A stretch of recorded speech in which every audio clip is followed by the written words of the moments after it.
ஆண்டவராகிய இயேசு கிறிஸ்துவின் இனிதான நாமத்தினால முள் தைப்பது இல்லை என்று கர்த்தருடைய வார்த்தையை ஆண்டவர் தந்திருக்கிறார். அந்த முள் தைக்காமல் இருப்பதற்கு நம்முடைய வாழ்க்கையுடைய பகுதியில் வருகிற பின்மாற்றத்தின் நிமித்தமாய் வருகிற முள்ளிலிருந்து நம் விடுதலை அடைய வேண்டியது அவசியமாக இருக்கிறது.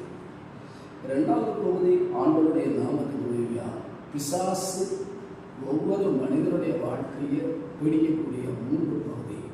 ஒன்று வாய், இன்னொரு கண், இன்னொரு காதாக இருக்கிறது. கர்த்தருடைய நாமத்திற்கு நன்மையாக முள் தைப்பது இல்லை என்று ஆண்டவர் சொன்னாரே, ஆண்டவர் சொன்னதை ஒரு புது வாழ்வை கொடுப்பதற்கு, ஆண்டவர் புதிய வல்லமையை பெற்றுக்கொள்வதற்கு புதிய ஆசையின் மரத்தை ஆண்டவர் தந்து மறுபடுத்தினார். மூன்றாவது பகுதி, இந்த மந்த புத்தி அல்லது வாழ்க்கையுடைய பகுதி எதையும் செய்ய முடியாத நிலை வருவது பொல்லாத பிசாசுடைய தந்திரமான தாக்குதல். இவைகளிலிருந்து என் ஆண்டவர் இந்த நாளில் சுகம் கொடுக்க உங்களுக்கு அழைப்பு கொடுக்கிறார். வாருங்கள், நாம் இணைந்து தேவனுடைய நாமத்தை உயர்த்துவோம். ஆண்டவர் நம்மை ஆசீர்வதிப்பார்.